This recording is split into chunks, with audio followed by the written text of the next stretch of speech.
Hey everyone, Dr. Frunkey here, and welcome to Frunkey's Best Knives of 2018. I realize that I'm a couple of weeks late in making this video. This is going to go live sometime in the first couple of weeks of January 2019, but it's taken me some time to compile a list and then to sit down and think about how I felt about each one of these knives. The way that I want to make this video is that I want to go back 1 year and take a look at all the knives that I've reviewed during the course of 2018. I wanted to go back, look at those videos, think about each one of those, and think about which of those knives were really special and which ones deserve to be mentioned in a top knives of 2018 video. But then I wanted to decide what is the best overall knife and what knife do I recommend above all else in two categories. As you can see on my table and on my channel, my sort of preferences lay in both the production world, as in this Spyderco Capara, as well as in the high-end custom market, like this Gareth Bull Chamois right here. And so I don't think it's very fair to lump custom knives and production knives into the same category and then recommend just one. I think that last year I made my first attempt at one of these videos and I ended up recommending the Nick Chuprin and Robert Carter BBM.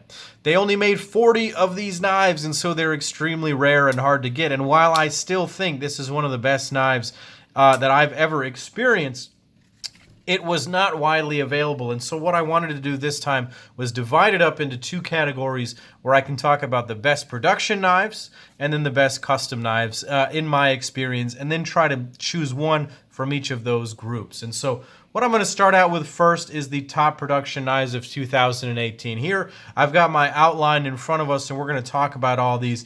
I wanted to hit the high points of all the major companies that are making production knives right now. There are some that did not make this list, and that's for very good reasons. Some of them don't really deserve to be on here. Some of them I just didn't get to experience. Again, I wanted to limit this to the knives that I experienced on the channel this year, or knives that maybe I should have experienced and want to in the future, and you'll see what I'm talking about. So I'm going to go ahead and move this to the side. Let's start out with ZT knives. I bought all of the ZT knives this year, and I got to handle each and every one of them. The first one that I got to try out was the 393, the 462, and the 0609. They all came out essentially at the same time at the beginning of the year. I really enjoyed the 609 because it was smaller, it had thin blade stock, 20 CV steel. The problem that it had was this see-through pivot design. The tool was not readily available for this, and it was not available for months after its release, which really spoiled it for me. Add to that the poor social media response of the ZT social media folks in responding to that. They got confrontational with customers who were politely asking. It just didn't go well, left a sour taste in my mouth. Although it's a great knife, I don't see that it has any real benefit over what they released later in the year, and that was the 0470. If I'm going to recommend one ZT knife this year, it's absolutely the 470. Thin blade stock, 3.5-inch blade, and a very compact handle, super lightweight with internal milling and marbled carbon fiber. At $240, it's the best value in their lineup this year. Hands down, you get carbon fiber, titanium, and 20 CV, and a perfect Sinkovich design.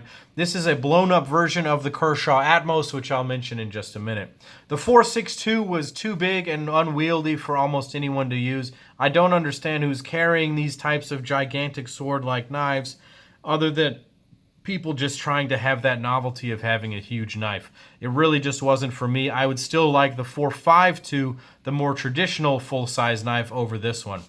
The 393 was a great knife. I think that it was hindered, and I do mean that literally, by this G10 overlay. I think that it was ugly. I think that the shape was just wrong. And I think that it really kept a lot of people from buying this knife. I think the blade was excellent. It was that same hardy stock. It had that nice spanto grind. So I loved the blade, but I think the handle really let it down. The sort of chintzy sort of hardware too, it really, they wanted to define this as separate from the 392, but I think what customers really wanted was a production 392, and I'm not sure that this really fit the bill. It was very close, and it got about 95% there, but it just wasn't quite perfect. and it was a reiteration. All three of these were reiterative knives from the years before, and so the 470 was definitely the most new and the most unique, and my recommendation if you're going to be buying a ZT knife from 2018. Speaking of ZT, their sister company Kershaw, the sort of budget version, had two excellent releases this year in my estimation. I had the Concierge on the channel. I bought this myself and I reviewed it on the channel. I thought it was amazing. The hollow grind Sinkovich design, the super fast flipper, the very nice pivot hardware, and the nice construction with G10 scales and a sturdy steel construction with the unique pocket clip made this a very compelling choice at the $35 price point. A few dollars less than that, you can get the Atmos, which has a very usable blade. It's a lot like the 470. This one was unassisted on bearings with a carbon fiber sort of veneer over it. And so it was a nice looking knife and a very lightweight, easy to use EDC knife. This was probably the best knife from Kershaw this year in the Atmos, but I can recommend the Concierge as well, having owned that piece. I did not make a video on this, but I did handle quite a number of them, and they are a very nice knife. Definitely check out either of these if you're looking for a budget Sinkovich option. Let's move over and talk about Spyderco. Spyderco had some unique releases this year, but I felt that the two that were going to be the most popular and the most compelling were the Kapara, which I have on the screen right here, and the Amalgam. I have not, unfortunately, been able to review the Amalgam because I'm not really a fan of the compression lock flipper setup. I don't think that they've really dialed that in quite right, but the Kapara has absolutely stolen my heart. The S30V steel that's a thin stock that's made for cutting food, compression lock on phosphor bronze washers, 3D contoured carbon fiber scales with this wire clip and a very stylish backspacer. At $190, this is really one of the best knives of the year, hands down, across all segments. And I have been really impressed with the way that it functions and carries, and I can recommend this wholeheartedly. I'm not sure that the Amalgam is going to fall into that same category. It's a bit bigger, and the compression lock flipper may not be perfect. I really need to get this on the channel and show it to you guys. I'm showing you a picture of this Para 2 right here because of the sprint runs that keep coming out of Spyderco. I have to say that even though these models like the Para 3 have been around for a while, to be able to get them in steels like M4 and 4V and Crew Wear and these different sort of steels is just amazing. And so I have to give props that Spyderco is constantly improving their lineup and bringing these steels to the market. I'm in love with those sprint runs, and they'll sell out every single time. Moving right along, you'll notice that Benchmade is noticeably absent from this list. I strongly feel that Benchmade did not make a knife that was new enough or worthy enough of really discussing this year. Their axis lock went off of patent, and so that's an interesting thing. You're going to start seeing that more widely available in other companies' knives. But I just think that so many of their knives are just the most basic things. I think they're great tools, but I have trouble with Benchmade's quality control. You can go back. I made a series of videos discussing this, and I'm just not convinced yet. I'm waiting for Benchmade to step their game up before I can buy more of their knives. I want to go and move ahead over to the Chinese manufacturers, namely WE Knives. WE Knives has been killing it and was killing it in 2018. It's like they've gone to a completely new level. They're a monstrosity of a knife making company. They are everywhere in everything and make all the knives that you know about. The knives that were most notable from the WE Knife brand themselves were the Pleroma and the 811 Tai Chi. These were integral handled knives with spectacular milling and engineering. The Tai Chi had these carbon fiber inlays that were flush, and the finish on the handle is unlike anything I've ever seen, and it blew me away. It was such a nice knife. The Pleroma was an engineering masterpiece with this vertebral integral construction, these carbon fiber pieces that were perfectly put on there, ball bearings, incredible engineering feat. Honestly, this is the best knife that they made this year simply because of the perfection and the amazing engineering feat that this is. The Tai Chi is spectacular, but the Pleroma deserves the award here. Notable is also the Reate Knives Jack. Reate had some interesting releases this year as well. They have some other collaborative projects with Liang Ma that came out this year that were all very compelling, but I think that their best offering was the Jack. This was the runaway hit of the production knives at the Blade Show 2018. the gigantic integral handle, the Damasteel pivots, the M390 4-inch blades. Simply a beautiful knife and just really, really nicely done. Amazing action and a lot of fun. Beautifully done. Notable also were the Kirby Lambert collaborations that they did, like the Augustus. I didn't have that on the channel. I was able to handle those knives and they were very well done, but I still think that the Jack was the better knife there. So we've mentioned WE Knives, but let's talk about their collaborations with Massdrop. I've had the Thresher on the screen here already. Like I mentioned before, WE Knives has their hands in everything. They've produced all of these knives for Massdrop over the course of the year, but I need to recognize Massdrop as an entity for bringing these knives to the market. This Thresher is an incredible production adaptation of the crazy Gavco designs. It is a very good knife. They really turn these custom designs into a functional piece. This Thresher is a useful knife and it's very good looking. The Massdrop Keen, the Ray Laconico design, was a fantastic user piece with titanium handles and S35VN with ball bearings at $135. It was one of the best values of the year, but maybe the knife that was the best value across all of the spectrums was the Massdrop Gent. S35VN, ball bearings, liner lock with titanium frames, for $90 with a G10 overlay. Unbelievable value. In terms of the best value for a tool this year, perhaps the Massdrop Gent was that. It is an amazing, amazing deal. Well done, Massdrop. There were a couple of other notable mentions on my channel. I got to handle the Nkosi by Chris Reeves knives. This knife does not really get to fall into this category because it's been around for a while. I don't want to mention it as the best knife of 2018 because it's been around for the better part of a decade right now. It's a great, great knife. It was amazing to get Chris Reeves knife back into the hand and remind myself what it means to be a high-end production knife. I've almost come full circle in realizing that Chris Reeves Knives really makes a perfect product, and it takes some experience to really understand why it's so perfect. And if you go back and watch those videos, you'll see that realization. Notable also were the Shirogorov knives that I handled this year, a lot like the Russian Chris Reeves knives. Production perfection. The Hation, the Neon, and the F3R were all amazing, amazing knives. Their price points are a little bit too high for me to recommend to most people. They're $900 or $1,000 knives when they should probably be more like $500 or $600. Some people can't justify the premium.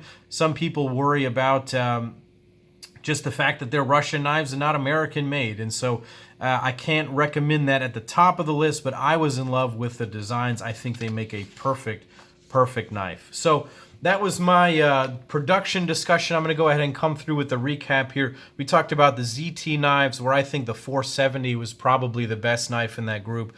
Spyderco knives, where I think the Kopara was probably their best offering. From Kershaw, I love the Atmos and the Concierge. I'm going to recommend the Concierge because I had the review. From Massdrop, I'm going to say the Gent was their best offering for value, for per tool ratio. Just an incredible thing. WE Knives with their Pleroma, Reate knives with their Jack, and Shirogorov and CRK had some very strong showings this year on the channel. And so it's really nice to think about what knife might be the best Frunkey production knife of 2018. Let's go ahead and recap some of the custom knives. This has been a banner year for the Frunkey custom collection. Some of them are going to be readily available on the screen. Some of them are not here right now, visiting some friends.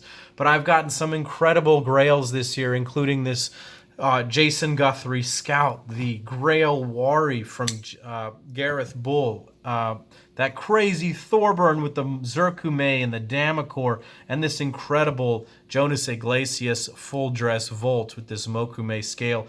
It has really been an incredible year for me. My collection has certainly evolved towards the higher end. I have a lot of crazy knives with crazy materials right now, and it's something that I'm starting to be known for, making these crazy materials combinations. Some people are happy about it, some people are not happy about it, but this is what I enjoy in my collection. And so I wanted to go back through this year and recap some of these knives. These are the special acquisitions to me. A lot of these are special for their materials. This is where my collection is heading right now, and so it'll be fun to see where it goes from here. Some other really awesome knives that I got to experience. I got to handle the original integral knife, the Scott Cook lock saw. This was an incredible piece of handmade engineering, and really so lucky to be able to experience that. Thank you again to my good buddy Anchor. He goes by Shy Timber, who let me experience this knife. Simply a spectacular piece. The Michael Raymond Starlet redefined to me what perfection could be. I used to think that the Peter Rossetti, which you can see here is the Satori, I sold that knife and still have the Nirvana. I used to think that this knife was absolutely perfect, but the Starlet has sort of described my idea of what perfection can be. It is true machining genius and precision on a very next level, even from a Nirvana, and it was super, super special. I had the Satori that I picked up from Blade Show. Unfortunately, I've had to sell that knife so that I could keep my collection moving, but it was also a very special piece. I also wanted to talk about my good buddy Ian. Ian over at CMF Metalworks has been very kind with me this year and sent me a couple of knives to review, and it's been wonderful to watch his evolution as a maker. I got to handle one of his very early knives, and it was a bit clunky if I'm totally honest, but these newest ones are extremely graceful, amazing actions, wonderful grind work. This guy does this all by hand. The finish work is incredible. I got to handle the Daedalus, the CMF 16, and my favorite was the Crusade version 2. Take a look at his knives. This guy, his books are closed right now, but he is going to have some amazing things coming out. His popularity is increasing by the week, and it's just amazing to see what he's making right now. Some of his full dress builds you can see on my good buddy Seville, our French friend. He had an amazing mini Crusade V2 made for him. You should check out that video. Absolutely amazing work coming from Ian this year. A couple of nice surprises from this year. The Snex Buster was one of the most special blades I think I've ever handled. I'm lucky enough to actually have the Hoback version. This is the production version of the Snex Buster. It is a giant Wharncliffe knife, 4 inches, designed for coconut opening, and the custom version was breathtaking. I called it the Bugatti Veyron of knives because of the insane amount of engineering that went into it. The ingenuity in terms of making the blade, the stop pins, the lock interface, the detent, the milling in the terms of how it's balanced. You need to go back and watch that video. Truly a special piece. The most engineered knife I think I've ever experienced, and really, really blew me away. Really redefines what attention to detail means. Next was the Philippe Georget FIF 23. I knew that Philippe's work was very nice. I did not get to handle one of his knives until the Blade Show, and then my buddy Mike let me handle that FIF 23, the 4-inch front flipper, a little bit like this, that had the bronze bolster and the marbled carbon fiber. I fell in love with that knife and need to get a Georget in my collection soon. Another nice surprise was the Cox Workshop Mini Workman. This was Spencer Cox's idea of his ideal EDC knife, and it's an interesting opportunity for somebody who is not really able to get some of these high-end custom knives to get into the custom knife market with a beautifully CNC machine knife with a very functional blade. This is a very nicely made knife from a really kind guy, just a really nice guy. He's a simple, no BS kind of a guy, and he makes a good product, and he's definitely worth the attention. I really see big things coming for him in the future as he continues to hone his craft. He recently came out with a Mini Workman with a drop point style blade, and it's amazing. So let's go ahead. That really recaps a lot of the knives here that we've seen throughout the year. I'm going to move some of these off the screen so we can get down to the nitty-gritty and talk about the real winners here. So I've made these couple of sheets right here. Let me get all this out of the way. To sort of recap where I felt maybe the top 5 in each of these categories were. So in the production world, my top 5 knives from 2018 include the Reate Jack, the ZT0470, the Massdrop Gent, the Spyderco Capara, and the We Knives Pleroma. If you are a knife guy, you will not go wrong with any of these purchases. You will be incredibly satisfied with any of those purchases. In the custom world, I have to say that my experience, the best knives of this year were the Talon V2. I didn't really get to talk about this knife too much, even though I had it on here. To have a knife made by Frank Fisher and Robert Carter, to have this beautiful grind, to have the first 4-alloy Chad Nickel zircume on any knife ever is just a very special honor and achievement in my collection. I started this collecting because of the Frank Fisher battle, and now I have this in my collection. Super special. The Gareth Bull Grail Wari was a landmark achievement in my materials buying. I really enjoyed making this with Gareth, and it may be the most perfect EDC knife in my collection with regards to all things, basically. The Scott Cook Lock Saw and the Michael Raymond Starlet showed me what a perfect integral knife can be, and the Snex Buster was really on the absolute next level in terms of perfection. And so what are my two top knives of 2018? Well, from the production standpoint, I have to say it's the Spyderco Kapara. I still have this knife in my collection, and I probably won't sell it because it's pretty much the perfect EDC knife. This is everything that the Paramilitary 2 has. It has a longer blade shape. It has more capable cutting. Look how much more edge this has than the Para 2, and a similarly sized handle that is in fact much thinner in the pocket, much lighter for overall carry. And the blade stock is thinner and much easier, much easier to slice through things. And so combine that with the super smooth action on phosphor bronze washers, the compression lock, and the overall aesthetic. This is not going to be the most fun knife of 2018, but I think that it's my job to recommend what I feel is the best knife of 2018. This is not going to be the fastest. This is not going to be the shiniest. This is not going to be the most expensive, nor will it be the cheapest. It may not even be the best value for money, but I think if you were to combine all of the factors for all of the knives that I've reviewed this year, I recommend this as the top knife of 2018. If you don't have a Spyderco Kapara and you're a knife guy or girl, I strongly recommend you pick one of these up. It's the successor to the Sleesh Bowie, to the Spidey Chef, and the Paramilitary 2. It's like all the best things of all those knives rolled up into one. So definitely go ahead and take a look at the Spyderco Kapara. The number one custom knife that I'm going to mention for 2018, I have to say it was the Snex Buster. And this is going to come as sort of a surprise because it's not one of the knives that I own. The Snex Buster was unbelievable. Truly mind-blowingly perfect. The words that I cannot use words to describe how good that knife was. This Hoback version does not even remotely come close. I'll have the video on this ultimately, but I can't describe to you. It's the difference between, like I said, a Bugatti Veyron and like a Volkswagen. It's the same company, the same sort of essence in a way, but just worlds apart. That knife running on phosphor bronze washers, if you go back and understand the precision and the engineering that went into that knife, that's what I want to see in a knife. That's the kind of perfection that I adore in a knife. You're going to see that in knives like the Starlet. You're going to see that in certain makers.